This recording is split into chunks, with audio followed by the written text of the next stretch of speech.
Hello, this is Jonathan at the Piano Lesson. Happy New Year, everyone. If you're using a solar calendar, if you're using a lunar calendar, well, you can join in anyway. What the heck? A lot of different calendars. But, I always say you can always count on a calendar.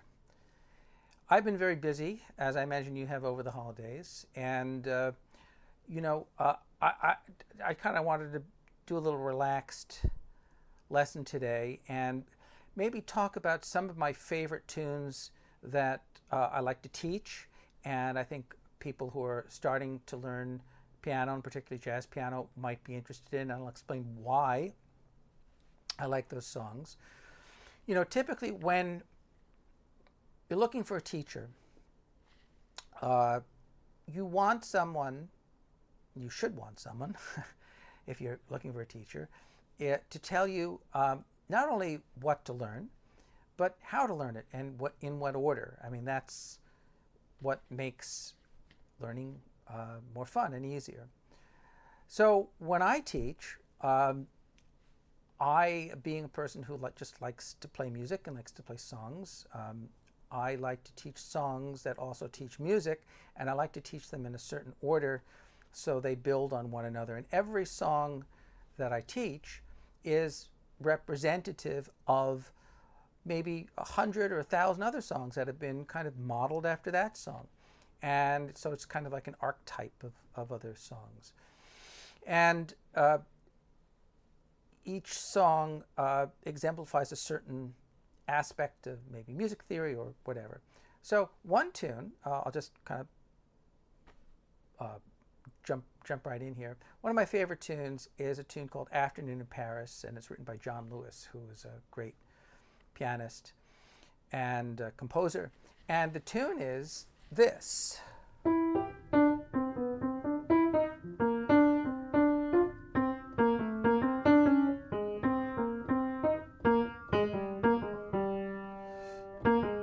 That's pretty close, depending on whose record you're listening to.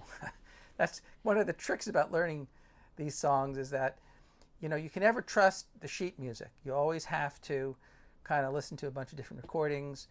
If you listen to John Lewis play it, it'll sound like one thing. If you listen to Sonny Rollins play it, it'll sound like another thing, and they kind of make it their own. So why do I like that song? I like the song because it has a beautiful melody, and it is emblematic of the jazz style, the kind of the bebop style, how it has sort of this little serpentine quality. But you have it starts in C, C major 7, C minor 7, F7, B flat major 7, B flat minor 7, E flat 7, A flat major 7, and then D minor 7 flat 5, G7, C, A 7, D, G. So those are pretty common chord patterns that you'll find in jazz. These what we refer to as 2-5-1. So the chords have names, letter names, but they also can give them number names. Typically we use Roman numbers to exemplify their relationship within the scale. So C major 7, the song starts in the key of C. Well, it's the one chord. C minor 7, I move the E and the B down a half step, and now I get a minor. And then I bring the top two notes down to F and A, and that's F7. C minor 7 is the second chord in the key of B flat. C is the second note of a B flat scale. And then F7, F, A, C, E flat, is the fifth note in the key of B flat, and that all the notes in the chord are found in the notes of the scale, and that's referred to as diatonic. Dia meaning through, tonic meaning notes of the key. And that pattern that we learn to play in jazz has to become second nature, and that's the melody 2, 5, 1, 2, 5, 1 in A flat, B flat minor 7, E flat 7, A flat major 7. That's a 2-5-1 in A flat. So it starts in the key of C, and then immediately goes to the key of B flat, down a step, and immediately goes down to the key of A flat, down a step. That's a very typical harmonic movement. Refer to that as modulating, moving, changing key. How does it modulate? Well, it uses the dominant of whatever key it's going to. In this case, the dominant of B flat is F. The dominant of A flat is E flat. That's the 5 chord. And then it's kind of interesting. The A flat major 7 chord has some common tones to the 2 chord in C. Now, the basic rule, the textbook rule, 2-5-1 in the key of C is D minor 7, right?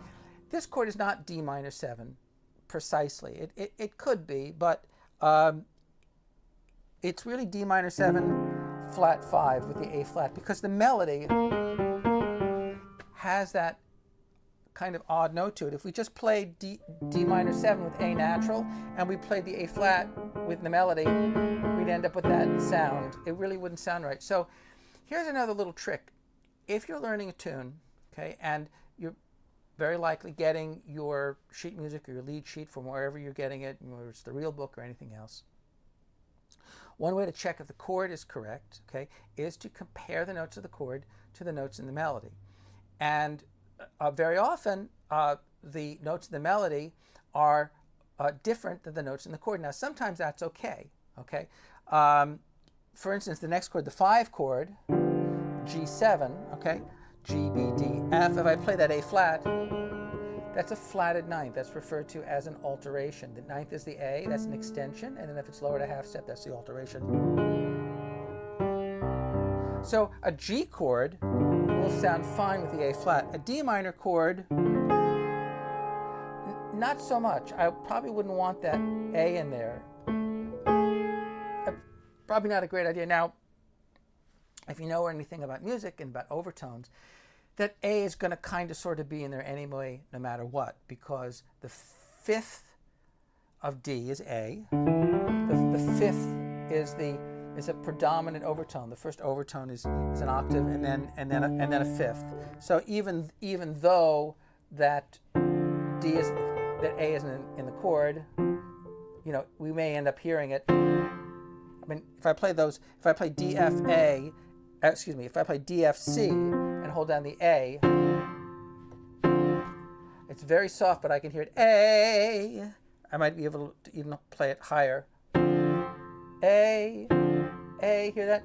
You won't hear it with the A flat. It doesn't want to pop out like that. I know it might be kind of soft, but trust me, I hear an A. I hear an A. So just comparing the melody notes in the song, and again, how do we know what the melody notes are? Well, okay, you get the music, but also you gotta get several copies of the music and use your ear, and hopefully you can get an original arrangement or an original recording. That'll help as well. The other thing I like about the melody is that it is also emblematic of the jazz idiom in that it is syncopated. So what's a syncopation? Syncopation. S-Y-N-C-O-P-A-T-I-O-N. What is a syncopation? A syncopation is an accent. What's an accent? Well, it's typically when we emphasize a note. Usually we think of making it louder. It doesn't have to be louder, though. You can emphasize things by suddenly making them softer. There is such a marking. It's called a relative marking called forte piano, where you can play a note and suddenly play loud and then suddenly get soft. Typically you hear that with, say, a brass instrument, pa, and then usually it's accompanied by a crescendo. So you hear pa, right, and that gets louder. That's a way to emphasize something. So an accent doesn't always have to be loud like that, but the syncopation is an accent on a weak, W-E-A-K, a weak beat. So what's a weak beat? Well, a strong beat is a beat that's typically on one of the big beats in the measure. This song is a meter of 4. 1, 2, 3, 4. Ba da ba bo do do do de dee do do dee do. Those big beats, right? Those are not syncopations, and we can tell it's in 4 because of how they're accented. Typically in classical music, you have the accent on 1 and 3. Da da da da 3 da da 1 da da 3 da 1 da da 3 da da 1 da da 3. In jazz, we flip that into 2 and 4, so it becomes da da da da do da do da dee da 2 3 4 da 2 3 4 da da 2 3 4, right? It's kind of like a yin and yang, like a negative, almost like a negative image in a sense. But those are the big beats. Now, we can syncopate the big beats, just like I showed you.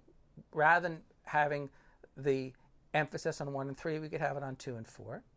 So we can make some of the beats that we would typically be softer, louder. But usually we think of syncopations as being in between those. So in between those, 1 2 3 1 2 1 2 1 2 1 and 2 and 3 and 4 and 1 2 3 4 5 6 7 8. I can fit 8 notes in the same amount of time that it took to play these 4 quarters. Those are referred to as eighth notes. The terminology is a bit confusing because we say eighth note. It really doesn't. It's not like eighth of an inch. Okay, it's not an absolute. It's a relative term. So an eighth is half the value of a quarter. An eighth takes half the amount of time as the quarter. How much is that? Well, it depends on how much the quarter is, right? So you could have quarters that take a lot of time in between, and the eighth would be like that. Or you could have quarters that sound like that, 1 and 2 and 3 and, right? But the terminology is a little, can be a little confusing.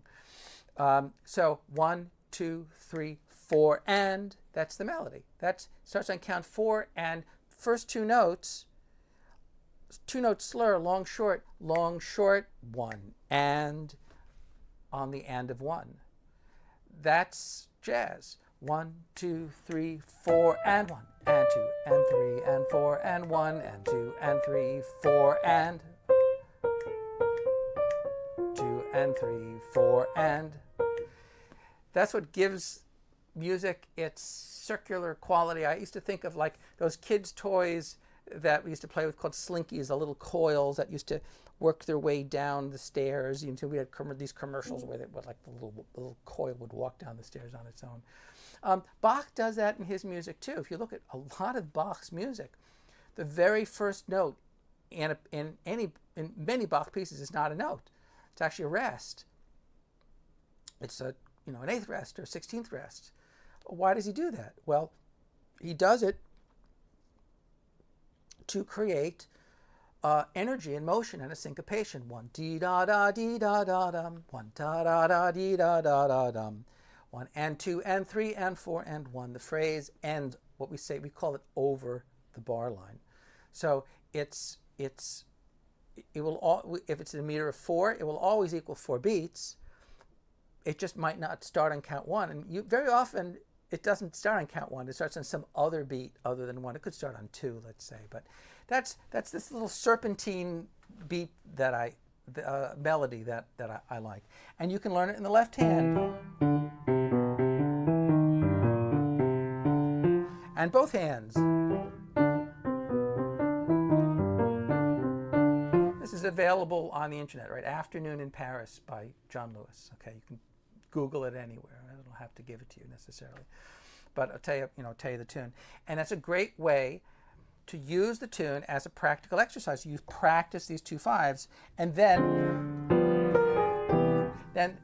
that's the first A and the second A. So section A, 8 bars. Section A prime, another 8 bars. That's 16 bars.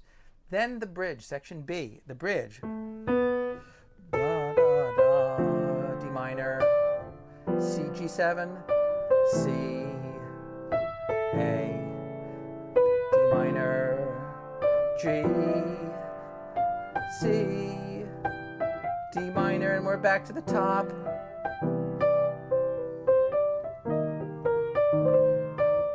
Right, and it goes back. So a total of 32 bars.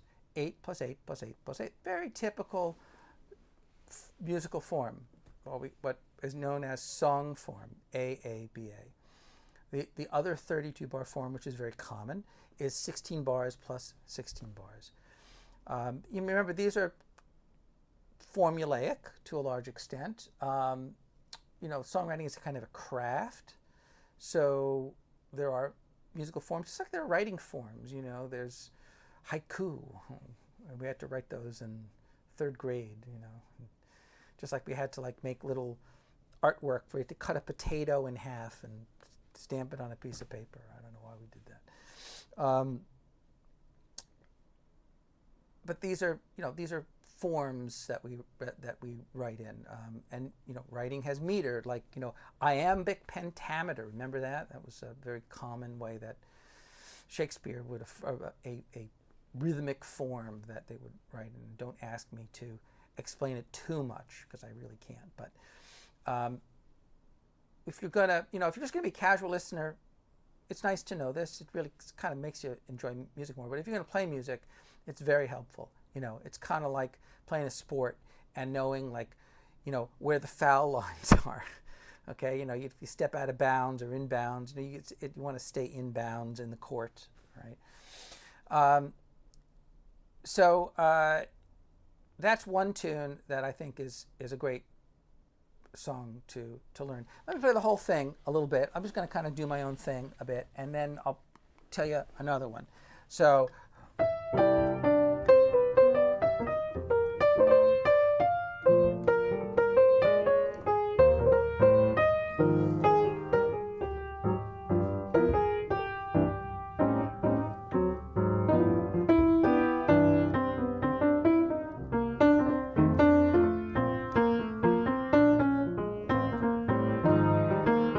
I am embellishing the melody a bit. I'm going to do that when I do that because pedal tone. I'm playing G on 2 and 4. Gives it a more exciting sound.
Stop time.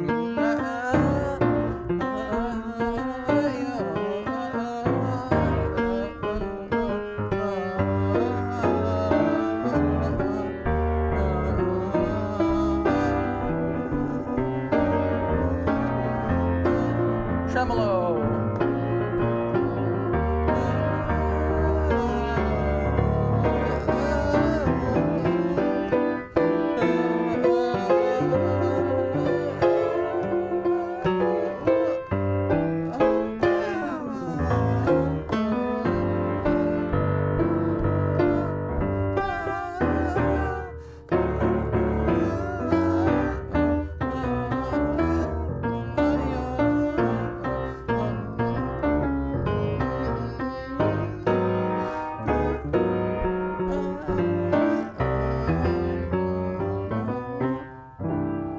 There you are. There's, once again, Afternoon in Paris. Okay? A delightful, delightful song. Another song I like to teach a lot, to teach 2-5-1s, is How High the Moon. And I like that for the same reason, similar reason. There's lots of 2-5s in there to practice. How High the Moon starts in the key of G. It was actually made famous by Les Paul and Mary Ford. And for those who might not be familiar, Les Paul kind of was the pioneer of modern recording, modern multi-track recording. He also kind of sort of invented the electric guitar too, the Les Paul guitar. And did this really interesting multi-track recording. You can find it on the internet, you know. But it starts out in the key of G. That's the melody.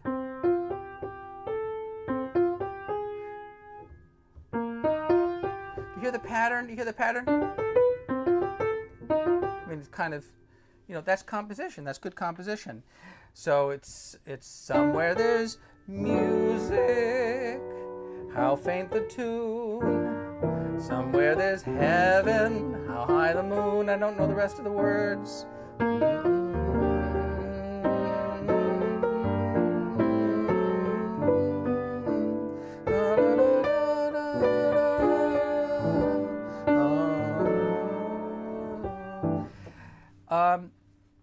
G major 7, 2, 5, 1 to F. So G minor 7, C7, F major 7. F minor 7, B flat 7, E flat major 7, 2, 5, 1 to E flat, right? And then, very interesting, it goes to the parallel minor. What's the parallel minor? Well, the parallel of G minor of G major is G minor. What's the 2 chord in G minor? Well, A is the second note in G. It's A minor 7, flat 5. Why flat 5 and not just A minor 7? Because all of the notes in the flat 5 chord are in the key of G minor. The key of G minor, see, this is good to know your keys, right? But the key of G minor has 2 flats. It's the same number of flats as in its relative major. Remember, the relative is different than the parallel. The relative is upper minor 3rd or down a major 6th. But so the way to think of a major 6 is G is the 6th note in what scale? Well, B flat.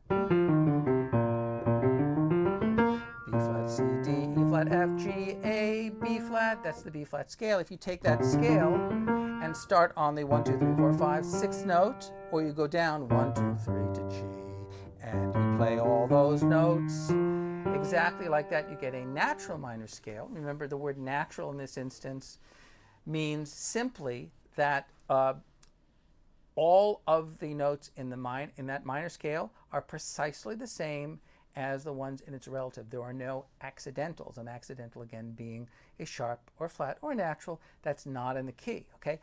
We typically, at some point when we play in a minor key, we need to change one of those notes. The 7th note, 1, 2, 3, 4, 5, 6, 7, which would ordinarily be F natural, we need to change it to F sharp. We need to raise it a half step in order to facilitate the dominant chord. D7. That is the harmonic minor, right? Remember the harmonic minor. And the term kind of gives it away. The word harmony, another word for chord, okay? That particular scale, while you can use it for melodic purposes, we tend not to do that. It's really just what we call an artificial scale. So what's the word artificial? The opposite of the word natural, right? Something that's artificial has been modified in some manner for the main purpose of justifying that dominant chord. So we can get a D7. D7 is D, F sharp, A, C, not D, F, A, C. That's D minor 7. So the 2, 5, 1, that D7 has the sharp in it, okay? We need that. So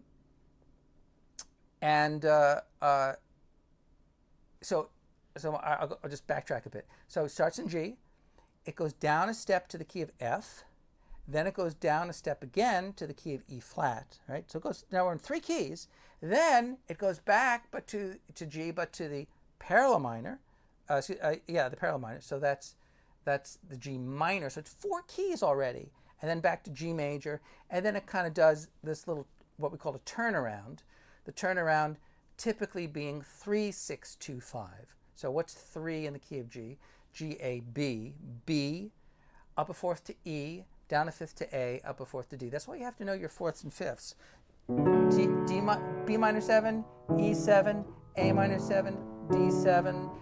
Now that's a 2-5. B minor 7, E7. That would be a 2-5 in the key of A. But why am I not calling it 2-5? Why am I calling it 3? Because it is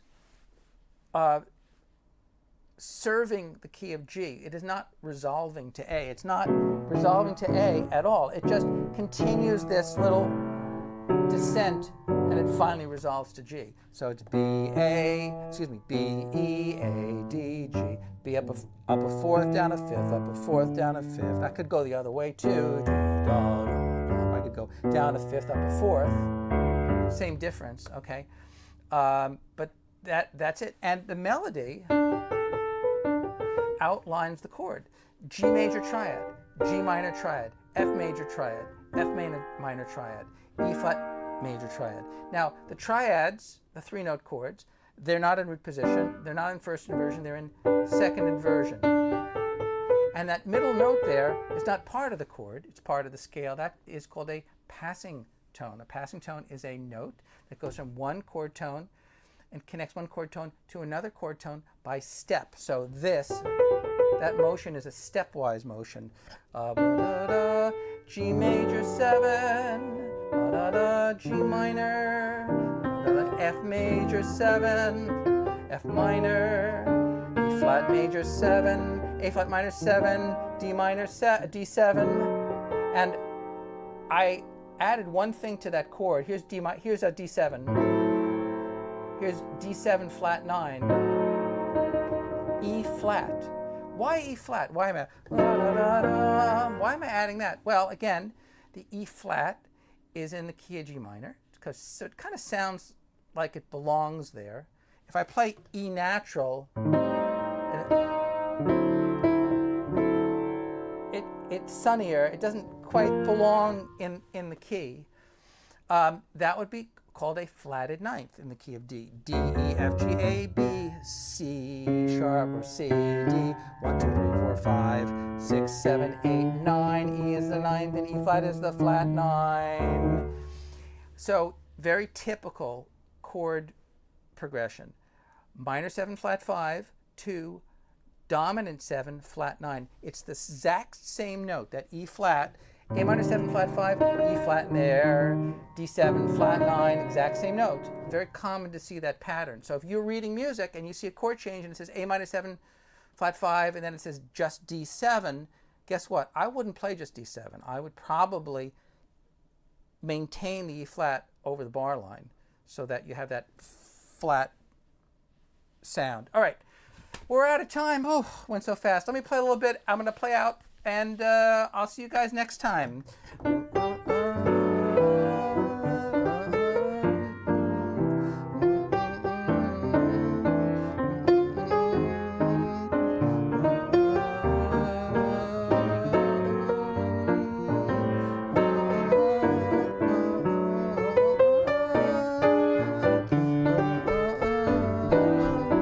This is Jonathan at the Piano Lesson, signing off. Hope to see you next time. Send in your cards and letters.